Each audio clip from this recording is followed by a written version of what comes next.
Hello, everybody. How are you? Yeah, good. Well, welcome to our February Hungry for History program.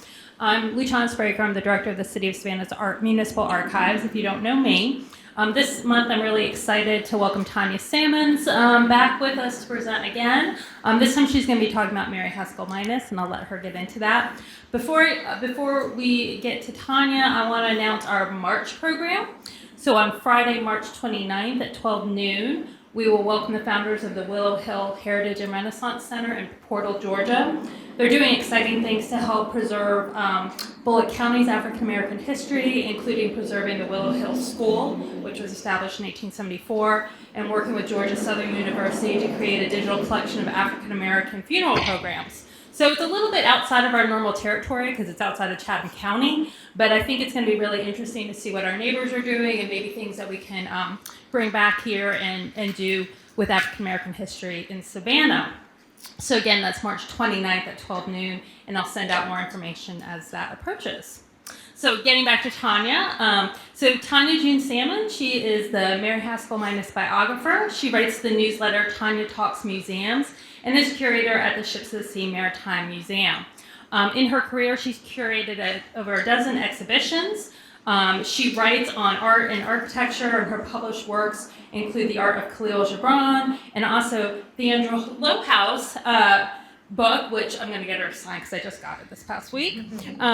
She's also written for various organizations, so University of Maryland, the Lebanese American University in Beirut, and here for the city, she wrote our Centennial History of Daphne Park, which was released in 2007.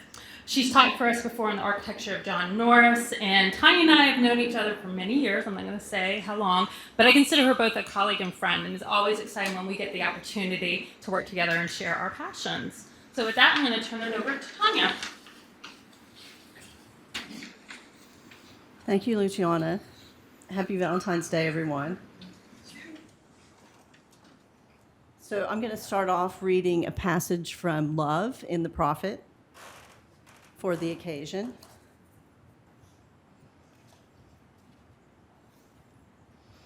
When love beckons to you, follow him, though his ways are hard and steep.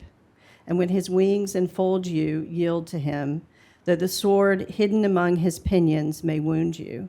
And when he speaks to you, believe in him, though his voice may shatter your dreams as the north wind lays waste the garden. So today's lecture is not about romantic love, but it is about love. It's about Mary and Khalil's love of the work that they did in bringing connection and unity among people and nature. And I'm going to explore that a little bit with you a little bit today. But there are little bits of romance sprinkled in. But this is the big love that we're talking about today, and a little bit of love of Savannah as well. We began with The Prophet. The Prophet was published 100 years ago last year in September 1923, and it has been translated into more at least 115 languages. In the United States alone, it has sold over 10 million copies. It's what publishers call an evergreen book because it is always selling, and it's given as gifts for weddings, graduations, Valentine's Day gifts. I'm sure many people are going to receive a copy of The Prophet today. Before I delve in to get to the Savannah connection, I want to talk a little bit about Kahlil Gibran and tell you a little bit about him. Kahlil Gibran comes from Lebanon. He and his family immigrated to the United States in 1895. He was born in northern Lebanon in 1883. Here you see an image of his family on the right, with his father, who did not come to America with the family, and his stepbrother is standing in the back, and he had two sisters. One of them has been ripped out of this photograph. I don't know why. The image on the right is his hometown. That's a picture I took in 2018. And he lived just south of where this picture was taken. These are the only cedars left in Lebanon. It was one of the, I made this trip in 2018. It was one of the saddest things to see this, because I just had in my mind this image of all of these cedar trees, and, you know, like it's happened around the world, they've just been mowed down, and there is some efforts to try to bring back the cedars or to expand this small grove that's left there. But anyway, there's a little glimpse of the cedars of Lebanon. To give you a little reference point, here's a map of Lebanon on your left, and a larger geographical section on your right. Let's see if I can work out the pointer. There we go. Okay, so this is Beirut right here, and this is where Khalil Gibran's hometown was located, in Bashari, and the larger context here. So, sorry, I need my, okay, so this is Lebanon here, this is Khalil Gibran's hometown, this is Syria, Turkey, Iraq here, this is Jordan, and Israel here, just to give you a point of reference. So when Khalil Gibran's family came and settled to Boston, his family, his mother, his stepbrother, and his sisters got to work right away. They were sewing and selling goods, but Khalil Gibran did not. They sent him to school. He went to school, and he was involved with the settlement home in Boston. Settlement homes were very popular in urban centers in the late 19th and early 20th century. This is where immigrants to America went to learn English and to get acclimated to the United States. When he was at his settlement home in Boston, he was recognized very early on for his artistic talents, and one teacher in particular thought that he had promise, and so she reached out and connected him with the photographer Fred Holliday, who is pictured here on your right. Fred Holliday at the time was quite well known in art circles, both in Boston, New York, and England, and around America, and really was more well known than Alfred Stieglitz, who we more think of as the photographer from the early 20th century. So Fred Holliday, he was also a publisher. He had a publishing company in Boston. And he took Kahlil Gibran under his wings, and Kahlil Gibran helped him around his studio. He lent books to Kahlil. He taught him, he shared with him his art books and really kind of taught him, gave him an education about art and literature. And he also photographed Kahlil Gibran, and this is an early image of Gibran. So they met in 1896. Less than a year after he had already come, after arriving in America. And so Kahlil was probably about 13 when this picture was taken. So you're probably wondering what all this has to do with Savannah. So I'm slowly going to make my way to Savannah, but it's all connected through Mary Haskell. And this is a drawing that Kahlil Gibran made of Mary Haskell in 1908. I'm going to talk a little bit more about Gibran and Mary later on, but first I'm going to talk about Mary. Mary was from Columbia, South Carolina. Hopefully you can see the arrow pointing to her right here. These are her parents and her 10 siblings. She also had a half-sister from her father's first marriage during the Civil War. His first wife died. And her father was a Confederate cavalryman officer during the Civil War. He was wounded many times, and he actually lost an eye. If you look very carefully at his face, you can see, which eye is that? That's his left eye. You can see where he lost his eye. The family, her father, after the Civil War, he was involved with law and business and education. Their finances fluctuated. But for the most part, they were doing in comparison to other people in America, and especially other people in the South, they did quite well. Education was very important to this family, and they would even make sacrifices to ensure that their children were educated. When they were very young, they were educated at home by Mary's mother, and they had governesses as well. As they got older, they went to local schools around Columbia, South Carolina. Mary went to a school called College for Women. And then many of them, or most of them, actually went on and received college degrees. Mary went to Wellesley College in Massachusetts, which she paid for through student loans and scholarships, and she also worked while she was in school. This is a picture of her when she graduated in 1897. And then Mary became a teacher and then principal. So first she came back to Columbia, South Carolina, where she taught for a year, and then she moved back up to Boston. Her sister had a girls' school there. When she moved back to Boston, she worked in a public school for a short period of time. Then she went to work for her sister at her girls' school.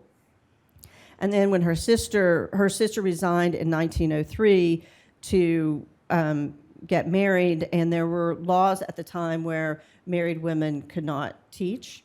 And in the few places where that didn't exist, it was just not socially acceptable for a married woman to teach.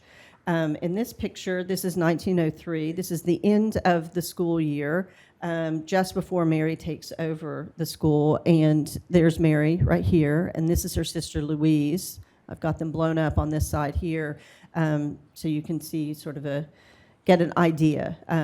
The school was located at 314 Marlborough Street in Boston. Mary also supported other people. These are three people, the three primary people she supported. Charlotte Teller was a writer and a playwright. Aristide Foudries was a Greek scholar and also wrote fiction and plays as well, but primarily a scholar. And then Kahlil Gibran, and again, I'll talk more about him in a moment. Mary was a socialist. She was friends with William English Walling, who went by English. He founded the Women's Trade Union League in 1903 in Boston, and she was involved with that organization early on. He was also a founder of the NAACP in 1909, one of the founders. And his brother, Willoughby, married Mary's sister, Frederica, so there was a family connection as well as their friendship. Mary was also an adventurer and a traveler. She traveled throughout Europe, and then she traveled out west, and she often traveled by herself. She traveled with friends and family. When she went out west, she traveled, her most favorite thing to do was to travel with the Sierra Club in California, and she went there 8 summers. And this is a picture of her with some other hikers from the Sierra Club taken in 1912. And this is Foudries right here. She tried to get Charlotte and Khalil to go out west with her as well, but they never did. But Foudries did on this occasion. I love seeing Mary hanging out with the guys like this. Here's another picture of her in the wild, and I love her smile. It just kind of captures the essence of Mary, and everything that I've read about her through her letters is she just really had this love of life. These are 2 self-portraits of Khalil Gibran with presumably Mary in the background. The one on the right is a portrait from Telfair Museums, the one on the left from Museo Samaya. The one on the left was part of Mary's collection that she donated to the Telfair. Khalil Gibran told Mary that he liked to paint her face, not always an exact likeness, but he liked her face, and he liked to use things and to say things, to use her face to say things. And he talked especially about her eyes, the ins and outs of her eyes. And in another picture, when I come back to her, take a look at her eyes. She did have deep-set eyes. So I'm going to pause here for a moment, let you look at these portraits while I talk a little bit about Mary and Khalil. They met in 1904 at Fred Hollanday's studio. He had an exhibition of Khalil Gibran's artwork. And Mary went on the last day of the exhibition, and her friend had told her about this exhibition, and while it was up, and kept telling her, "You have to go see this. You have to go see this." And she kept, she was incredibly busy, and finally, on the last day, she goes. And she is enthralled with Kahlil Gibran, his artwork, but also him as a person. And they had a good connection. And he, looking back, shared with her that she really wanted to listen to him, and she was really interested in what he had to say about his ideas and his artwork, whereas most other people, he said, thought of him more like a monkey. They just wanted to see, they were enthralled by him as a personality, less so about what he really had inside him. Mary was very impressed, and she saw promise as well. So she invited him to come and display his artwork at her school on Marlborough Street. Part of this was for Kahlil, but part of this also was for her students. She wanted her students to see the work of an up-and-coming artist. Mary was a progressive educator, and she wanted her girls to know about contemporary events. She wanted them to know about arts and culture. She really wanted to give the whole picture to her girls before they embarked on their own lives. They knew each other for several years, didn't see a whole lot of each other in terms of the records in her diaries and journals. And then she sends him in 1908 to study art in Paris for 2 years, between 1908 and 1910. And they keep a strong correspondence going back and forth during that time period. And she actually visited him in 1908.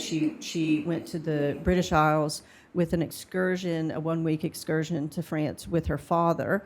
And they visited with Khalil twice while they were in France on that occasion. When he comes back to America at the end of 1910, he and Mary connect, and he spends all this time at her school. At the end of the day, he would come over. They would talk and talk and talk, and they fell in love, and he proposed marriage. At first, she said yes, but this was a secret, short-lived engagement. Mary, in part, knew that if she and Khalil were married, she would have to leave the school. She would not be supported as a teacher. People, even if she could stay at the school, she would lose her students. And there was this problem that Kahlil Gibran, for one, he was 10 years younger than her. She was born in 1873, or nearly 10 years younger than him. But he was an immigrant, and for Mary's peers, this was not okay. And in fact, one of her brothers actually made a racial slur in reference to Kahlil Gibran around this time period. And Kahlil Gibran told her later, as they went back and forth, that the man in him died towards her when this when he heard about this racial slur that her brother had called him. But they struggled, they liked each other, they wanted to be together. There were all these societal constructs around what was going on. And then there was this power play. Mary had the money, she had the social standing. He didn't have that. And that was kind of a theme that ran through their lives for years. And for me, the really amazing thing about the relationship is that they were able to continue on with the relationship despite all these cultural differences and the differences in their backgrounds, their ages, everything, language. Mary, but they persevered. Khalil ended up moving to New York City in 1911, and he had a studio on West 10th Street. He lived in two different studios at that location, And this is where he stayed for the rest of his life, from 1911 to 1931 when he died. And Mary set him up in the studio. And she supported him when she went to New York. She helped him decorate his studio. And they maintained this really strong bond, exchanging letters back and forth when they were apart from each other. Then Mary would often go to, or frequently go to New York, and she would stay for days, sometimes a week at a time. And they very intensely connected in Khalil's studio, and then they would venture out into the city. And then Khalil, his sister, everyone in his family had died except for his sister, also named Mary, and she stayed in Boston, and so he would go back to visit her frequently as well. So when he was in Boston, he would go and spend time with Mary as well. And then, I should also say here that Mary really wanted to read Kahlil Gibran. He was a writer and a visual artist, and she really wanted to write what he read. And she tried to study Arabic. And she gave it a go. She even considered taking a sabbatical from teaching to go to Lebanon to study Arabic. But it just wasn't a practical thing for her. So then she started to encourage Khalil to write in English. And she kept on, I want to read your work, I want to read your work. And so he started to write in English.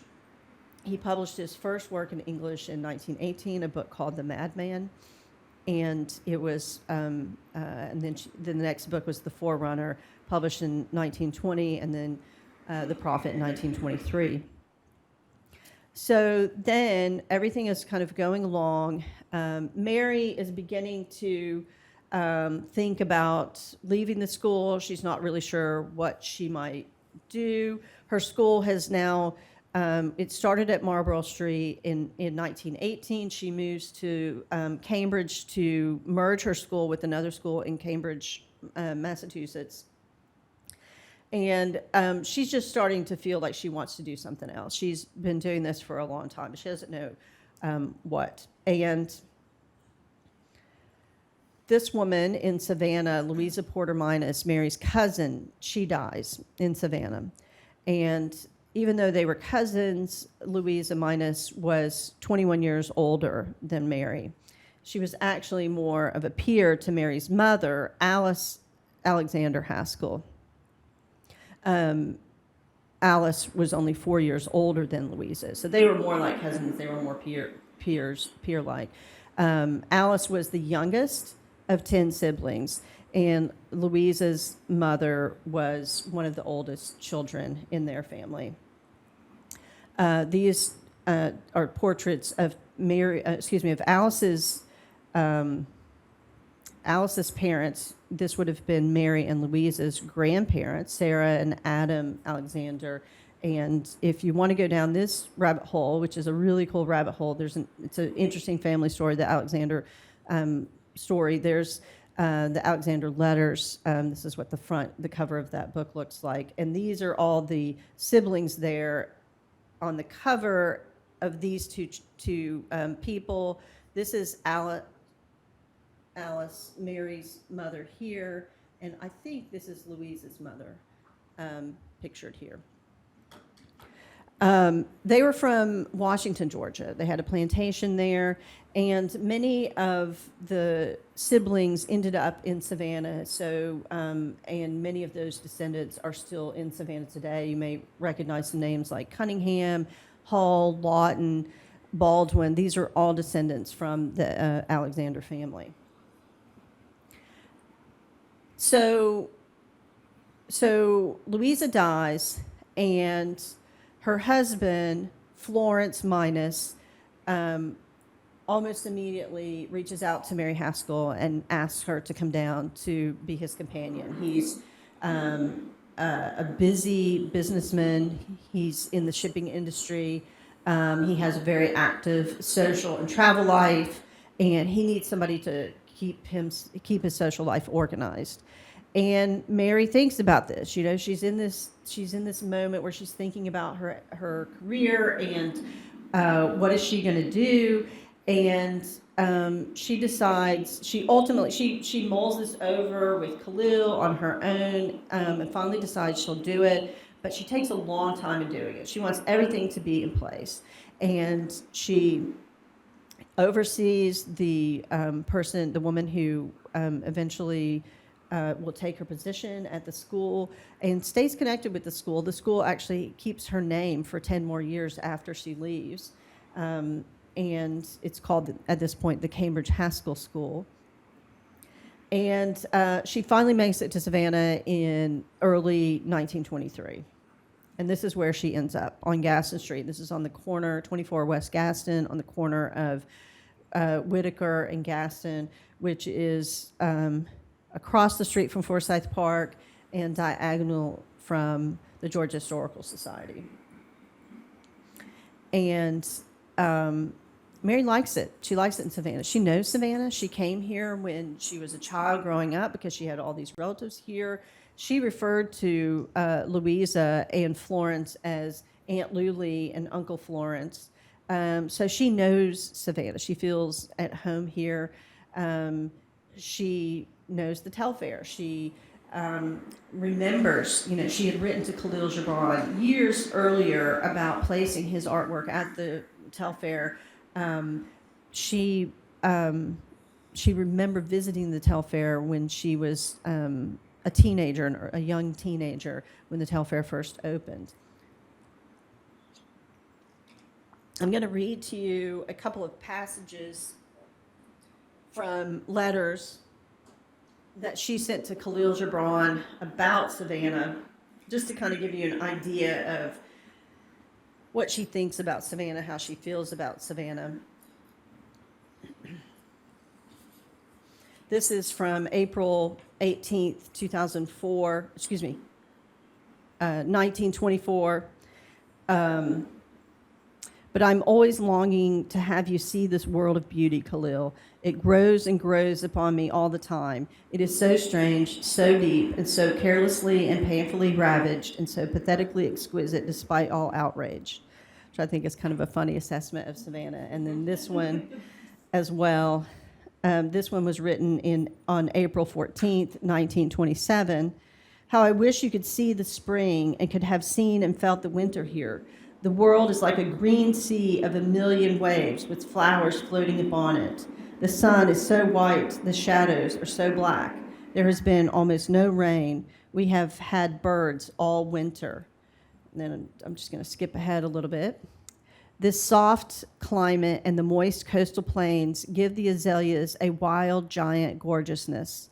And the semi-tropic trees, the palm, the magnolia, the live oak, and the long-leafed pine, that might perhaps be found elsewhere, here are hung as far as eye can see with veil upon veil of long fray Spanish moss, so that you are always imagining that you do not see what you do not see, and not really seeing what is. The depths look infinitely profound, for the farthest glimpses within it are closed by the gray moss. And you know that behind the gray moss are always more and more forest. The secret is always palpable and never fathomed. It is the moss that makes the mystery, the illusion, the romance, the heartache, universal in this landscape. And that makes it so different from other exquisite landscapes. The more I live here, the more the sheer beauty sinks into my heart as a great experience. Isn't that a great passage? I'm sure you all can relate. And so she's writing these things to Khalil. She sees him too, because when she goes to New York, she does go to New York, not as frequently as she used to, but she does see him on occasion when she goes to New York. So she's talking about this when she goes as well. And he is happy for her. And he tells her, this is from January 24th, 1923, right after she moves to Savannah. I am so happy in your happiness. To you, happiness is a form of freedom. And of all the people I know, you should be the freest. Surely you have earned this happiness and this freedom. Life cannot be but kind and sweet to you. You have been so sweet and kind to life. So that's that theme here, this love of life. So Mary and Khalil. Before I move on, just to say, so Mary's in Savannah, and she's taking care, managing Florence's schedule, hosting dinner parties, addressing or managing his travel, filling out his, making travel arrangements, travels with him. And then she gets involved in the community as well. She volunteers at the Telfair and with the Telfair Female Hospital, Telfair Women's Hospital, and the Georgia Infirmary. And she loves going to the Lucas Theater. She took notes about what films she saw at the Lucas Theater, and she has a small group of friends that she gets together with to talk about newspapers and books, et cetera, that they're reading. And she's here for, and this is also where she's editing Khalil Gibran's works, including The Prophet. So The Prophet and then 5 additional works. And then when Kahlil Gibran dies in 1931, he leaves his studio and estate to her, and she manages that estate from this location. So when Mary was a freshman at Wellesley College, she wrote in her freshman diary that she wanted to do something to make or mar the cosmos. She wanted to change the world. She wanted to have an impact on the world, don't we all? Especially when we're freshmen in college.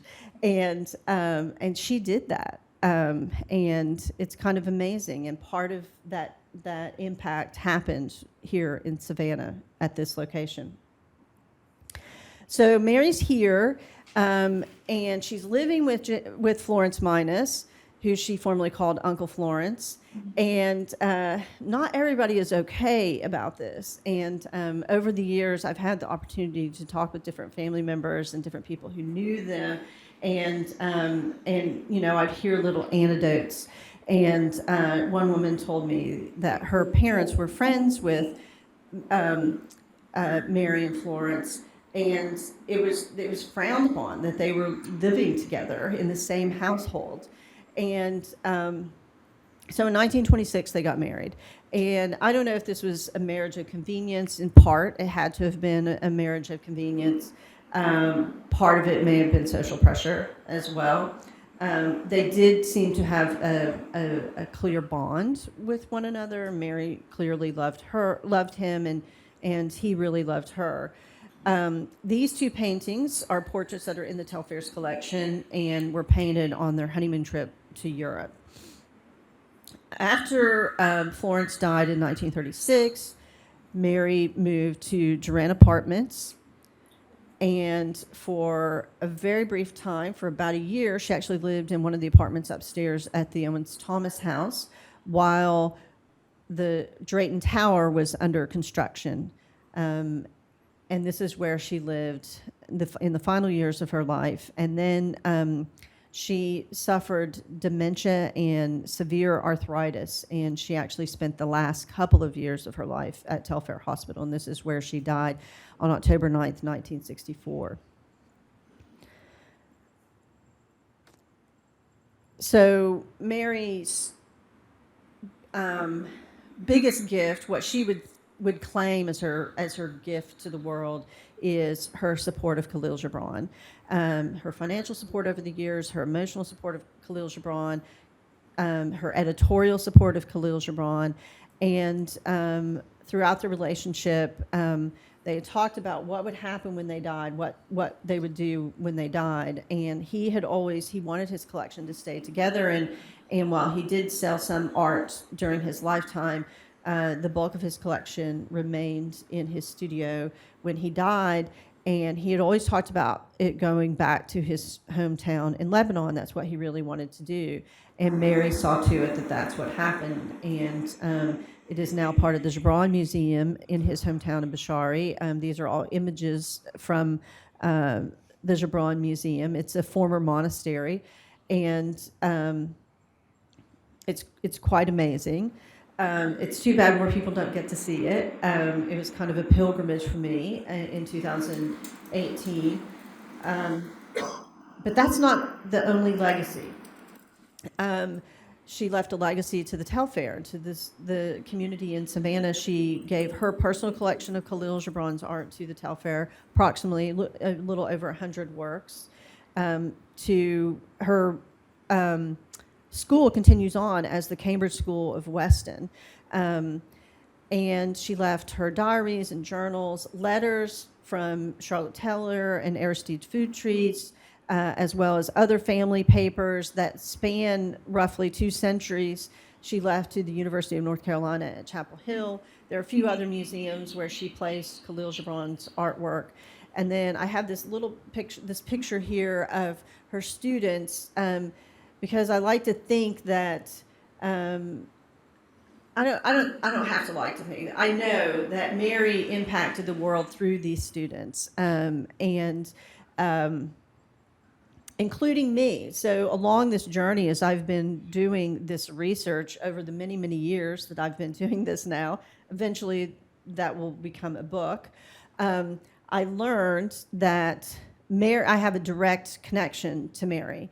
And I refer to her as my intellectual ancestor because I learned that Mary Haskell taught a woman named Agnes Mongan. Agnes Mongan was a curator at the Fogg Art Museum at Harvard, and she was, at the end of her career, an interim director. So she was the first female director at the Fogg Art Museum at Harvard. And she taught, after she retired, she taught at a few different places around America, including the University of Louisville. And she had a student named Pat Condon, whom she clicked with, and she helped Pat, who was working on her master's at the time, get her PhD at Brown. And then Pat Condon went back and she taught at the University of Kentucky, art history at the University of Kentucky, and that is where I connected. So Mary Haskell, Agnes Mongan, Pat Condon, and me. So there's this indirect connection. That was kind of a thrill to figure that line out. And that just kind of tells you the depth of my research because I've connected all these points. I'm going to end with this picture of Mary, and I'm going to read one more short quote that Mary had written to Khalil that I think is sort of apropos to the theme of this lecture, connection and love, the big love. And she's writing this to Khalil from 24 West Gaston Street on April 18th, 1924. And so she's writing this to Khalil, but I kind of think she's writing it to all of us. And I want to talk with you. It will be good to see you again. I do not know whether you are painting or writing or waiting, ill or well, yet I do not feel cut off from anyone or anything. When I wake at night, I often feel the universal ether about all things, like the shell about an egg. And then none of us seem separate one from another, elements, people, all. So now, today, you will know Savannah's connection to the prophet. And let me know if you have any questions.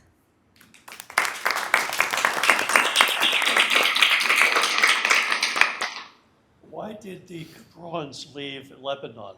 Do you know? Was it a warfare or any kind of trouble? Okay, the question is, why did the Gibrans leave Lebanon? So this is the end of the 19th century, and there was lots of upheaval going on. The Ottomans were, there was a lot of pressure, economic strife, lots going on. And also there was family strife between Khalil's parents. So they left.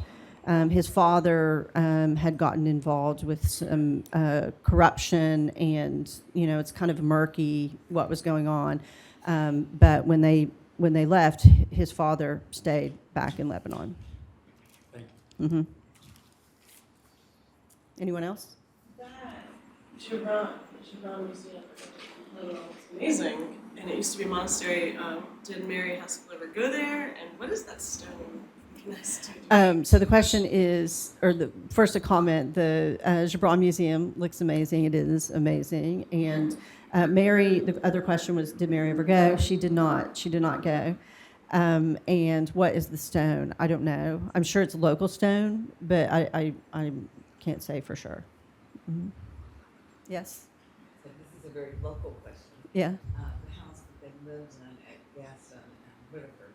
So did Mr. Minis own that house? Yes, he did. Okay, but it didn't go to Mary? No, so when Mary died, everything didn't go to her. She was made an executor of his estate, and then for her lifetime, she was given a annual income. The benefit of living in Savannah is I've had the opportunity to meet all these different people who knew her or knew of her over the years, so I would get little anecdotes. And there was a man named Albert Stoddard who, when he was a child, his parents were friends with Florence and Mary, and Florence was quite wealthy, and he had, I have to go back and look at my notes. I want to say it was like a Packard. I don't know. It was like some big fancy car that he had. And apparently he had 2 cars and he had a driver.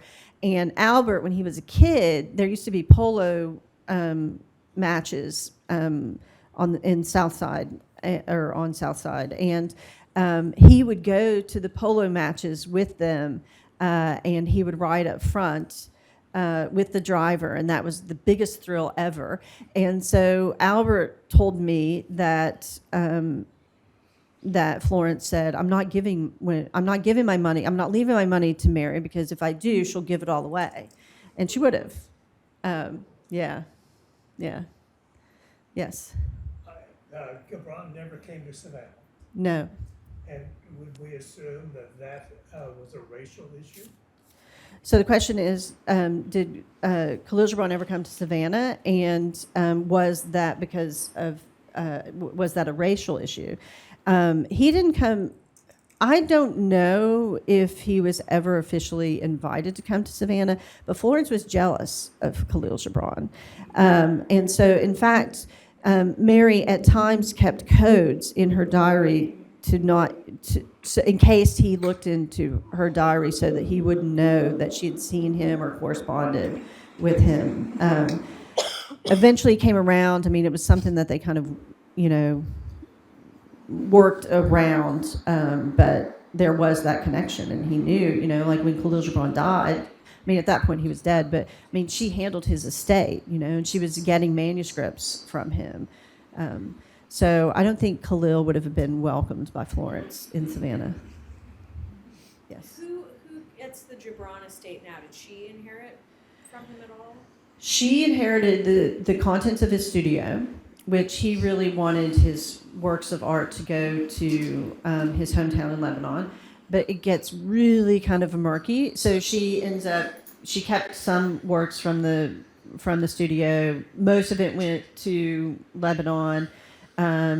They also have they own the copyright to the Prophet, which all of his works. His sister got some things. His sister's collection stayed in Boston. Other family members owned that and sold that to the Museo Sammons. So the collection in Mexico City belonged to Gibran's relatives, their collection in Boston. And there have been all kinds of lawsuits around copyright with the Gibran Museum. There's a National Gibran Committee that oversees the museum in Lebanon. And so it was...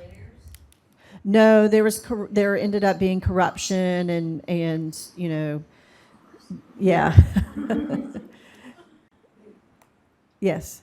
Tania, did your research take you into understanding the relationship or kinship with the Dent family, Ophelia and Miriam Dent, at the Hoffel Plantation? No. However, I know that Mary was friends with them. But at this point, that's all that I know. If you have more information, I would love to hear from you. My understanding, it's through the Minis family, and Okay. it was relation, kin. Yeah. Okay. Yeah. Anyone else? All right. Thank you for your time. So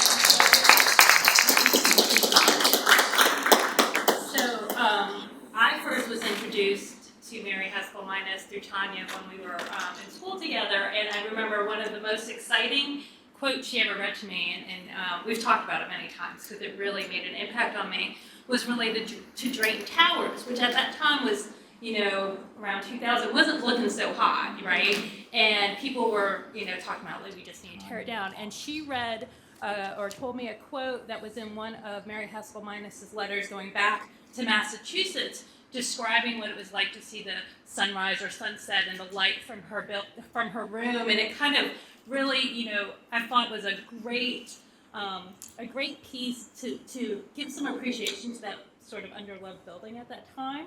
I will say through this, I have my own connection now to Mary Haskell Minis. So I lived in the Duran, and I also restored lights on the Minis house. So we can all find some connection to this woman if we want to. She's like Kevin Bacon.